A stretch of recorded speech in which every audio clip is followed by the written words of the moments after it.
Hola a todos compañeros y profesor, bienvenidos una vez más a los primeros temas del semestre, los cuales son electromagnetismo y campos magnéticos, presentados por mi compañera Perea Wendy y su servidor Mijares Francisco. Sin más que decir, comencemos.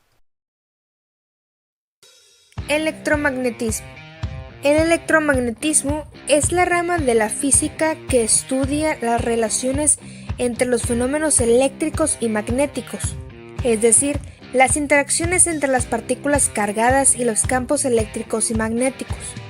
En 1821, los fundamentos del electromagnetismo fueron dados a conocer con el trabajo científico del británico Michael Faraday, lo que dio origen a esta disciplina.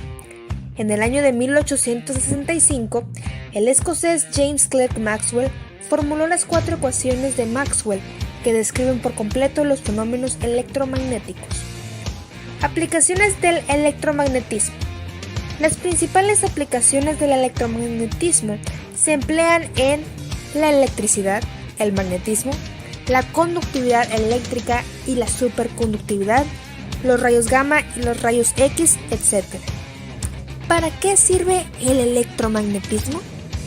El electromagnetismo resulta muy útil para el ser humano, ya que hay infinidad de aplicaciones que permiten satisfacer sus necesidades. Muchos instrumentos que se utilizan a diario funcionan debido a los efectos electromagnéticos, como el horno microondas, el ventilador, la licuadora, la televisión, la computadora, etc. Magnetismo y electromagnetismo. El magnetismo es el fenómeno que explica la fuerza de atracción o de repulsión entre materiales magnéticos y cargas en movimiento. Por otro lado, el electromagnetismo involucra a fenómenos físicos producidos por cargas eléctricas en reposo o en movimiento que dan lugar a campos eléctricos, magnéticos o electromagnéticos y que afectan la materia que puede estar en estado gaseoso, líquido y sólido. Ejemplos de electromagnetismo. Existen numerosos ejemplos de electromagnetismo y entre los más comunes se encuentran el timbre, el tren de levitación magnética, que este es un medio de transporte que se sostiene y se propulsa por la fuerza del magnetismo y por los poderosos electroimanes ubicados en su parte inferior, el transformador eléctrico, el motor eléctrico, que es un dispositivo que convierte la energía eléctrica en energía mecánica, produciendo movimiento por acción de los campos magnéticos que se generan en su interior. A continuación, veremos los campos magnéticos. ¿Qué es un campo magnético? El campo magnético en la física se define también como una magnitud vectorial que da cuenta de la intensidad magnética, es decir, que expresa el fenómeno de la atracción entre un imán y determinados materiales. Dichos imanes pueden ser de diferentes tipos de material y tienen siempre un polo norte y un polo sur. El campo magnético no se trata de la fuerza en sí, sino de un espacio en el que esa fuerza se ejerce como resultado del movimiento de cargas eléctricas. En él actúan fuerzas sobre partículas cargadas en movimiento, lo que le da su carácter vectorial. El campo magnético se representa por el trazado de unas líneas imaginarias, las cuales reciben el nombre de líneas de fuerza magnética o líneas del campo magnético. Características del campo magnético. Algunas de ellas son que tienen un polo norte y un polo sur. Los polos opuestos se atraen y los polos iguales se repelen. Se puede generar a partir de corrientes eléctricas en movimiento o de imanes. Cuanto más cerca esté un campo magnético del punto de origen, mayor será su intensidad. Su propagación ocurre a la velocidad de la luz. Y por último, se representa con las llamadas líneas de campo magnético. La presencia de campos magnéticos puede comprobarse empleando un aparato conocido como magnetómetro. Esto es importante conocerlo. Por último, tenemos unidades del campo magnético. En el sistema internacional, la unidad de campo magnético se denomina Tesla y se abrevia con el signo T. Un Tesla es igual a un Weber por metro cuadrado. Así lo miramos en la imagen. El campo magnético en tanto cantidad vectorial se representa con el siguiente signo. Otro es la intensidad del campo magnético, se representa con el signo H y se expresa o se mide en amperios por metro. La fuerza del campo magnético se representa con la letra F, cuya unidad de medida es el newton. Por su parte, la masa del polo magnético se representa con la letra N. Campo magnético natural. Y bueno, un imán natural es un mineral con propiedades magnéticas. Hace aproximadamente unos 2000 años, en la ciudad antigua de Magnesia, en la antigua Turquía, encontraron una piedra negra que atraía los metales, la cual recibe el nombre de imán o magnetita.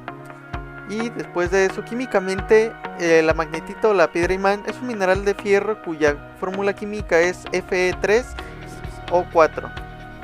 Más adelante se descubrió que al colgar un pedazo largo y delgado de la roca de magnesia, esta daba vueltas y al detenerse apuntaba hacia ambos polos de la Tierra, usándolo como guía, y es así como nació el concepto de brújula.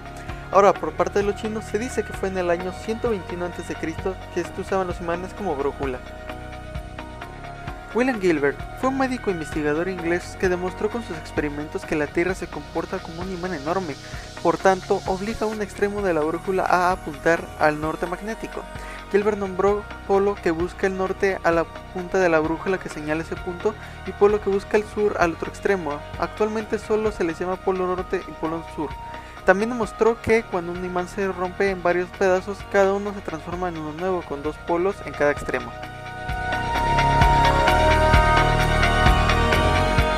Campo magnético artificial. Un imán artificial es un cuerpo físico hecho de material ferromagnético al que se le ha conferido la propiedad del magnetismo. La mayoría de los imanes utilizados ahora son artificiales, pues se pueden fabricar con mayor intensidad magnética que los naturales, además de tener mayor solidez y facilidad de ser moldeados, según se requiera. Ojo, no todos los metales pueden ser imantados, y otros, aunque pueden adquirir esta propiedad, se desimantan fácilmente, ya sea por efectos externos o de forma espontánea. Muchos imanes se fabricaron con aleaciones de hierro, níquel, aluminio, hierro cromado, cobalto, tungsteno y ya por último molibdeno. Ahora bien, la imantación de un trozo de acero con una aguja, unas tijeras o un desarmador se hace fácilmente al frotar unas 12 veces cualquiera de ellos con un imán desde el centro del cuerpo hasta la punta. Después de esta operación, cualquiera de ellos será un imán y podrá atraer limaduras de hierro, clavos, tornillos, alfileres o clips. En la industria, una barra de metal se imanta al someterla a la acción de un campo magnético producido por un solenoide en el que circula una corriente eléctrica. Si la barra de hierro dulce se imanta, por la imantación cesa al momento de interrumpir la corriente. Por ello recibe el nombre de imantación temporal. Ahora, cuando la barra de acero temprano adquiere una imantación la cual persiste incluso después que la corriente eléctrica se interrumpe en el solenoide, con lo cual se obtiene un imán permanente. Diferencia entre un electroimán y uno permanente. Un electroimán es un tipo de imán que consiste en una bobina y un núcleo de hierro magnética. La diferencia principal con otro tipo de imán es que se transforma en imán permanente cuando el electroimán se conecta a una corriente eléctrica. Ya en resumidas cuentas, para que todo quede claro, básicamente existen dos tipos de imanes, los naturales y los artificiales, los cuales los naturales obviamente se encuentran en la naturaleza y los artificiales los hace el hombre. Campo magnético terrestre. Nuestro planeta posee un campo magnético natural, también llamado campo geomagnético. En el centro de la Tierra hay hierro fundido por las altas temperaturas. Debido a la rotación terrestre, este líquido metálico está en constante movimiento, formando una corriente eléctrica que, al moverse el metal, se mueven los electrones que lo componen. Esta corriente es la que produce el campo magnético terrestre, que es tan intenso que escapa de la superficie de la Tierra. El campo magnético terrestre cumple un rol importantísimo, ya que desvía radiaciones muy peligrosas para los seres vivos que provienen del Sol. Sin embargo, el campo magnético terrestre de la atmósfera será despedida por los rayos cósmicos. Por nuestra parte, esto sería todo. Esperemos que esta información les haya sido de gran utilidad. Nos vemos. Chao.